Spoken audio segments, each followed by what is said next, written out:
พูดแล้วถามส้มอยู่บนกลางพุ่นแม่นเขาตะกาที่พวกเฮาได้หวานได้ทิศหนึ่งถามส้มส่วนทางนี่พี่น้องบ่ทันหอดทิศพี่น้องยังอีก3 มื้อจริงหอดถามส้มพี่เลยก็ขึ้นไหวพอสมควรที่ถามส้มนี่แหละถามส้มอันนี้จะเป็นเขาตะกะที่พวกเฮาหวานได้ทิศหนึ่งถามส้มพี่แต่ว่าเขากะมันก็บ่งามปานใดถามส้มเนื่องจากว่าเฮาหวานตอนเช้าพอดีตอนแรงมีฝนตกเฮ็ดให้น้ำเสาะเขาเสาะน้ำที่เฮาหวานกะมันก็กองไว้เป็นกองถามส้มก็สิได้เข้าไปเบิ่งคือบนกลางนี่แม่ว่ามันถึกน้ำพี่น้อยถึกน้ำพุ่นแหละก็ถึกน้ำดินมันบ่สม่ำเสมอท่านผู้ชมเฮ็ดให้มัน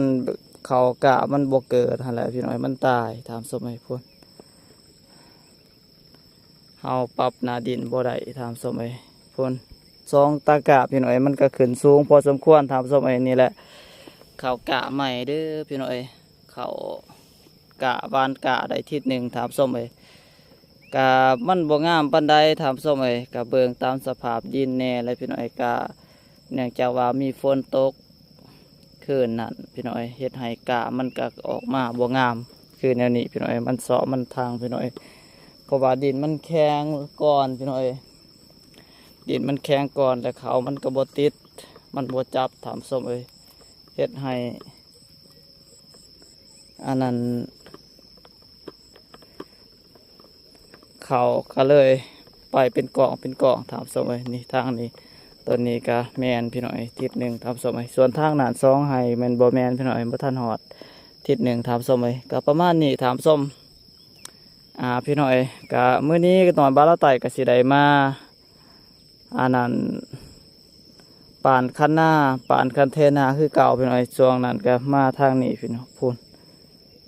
ขวายทางลงมาเลยถามส้มปาดพี่น้องพี่ลึกพี่โลพี่น้องหักเบิดถามส้มเปเพเบิดขวายเหยียบขึ้นตอนแรกว่านี่เลยถามส้มตามสิเบิงพี่น้องกะสิได้ไปปานบ่นั้นพี่น้องทางนั้นกะได้ปานว่านี่พี่น้องก็จนสุดพุ่นและหอดปลายหน้าถามส้มก็ยังอีกหรือว่าเฮาสิได้ปานขวางทางอันนี้พี่น้องทางขวางหรือว่าทางยาวเป็นไหหน้าถามส้มไปพี่น้องมาลุ้นเบิงมาติดตามรับชมมาเป็นกำลังใจให้หน่อยบาเล่าไต่เนี่ยเด้อพี่น้อย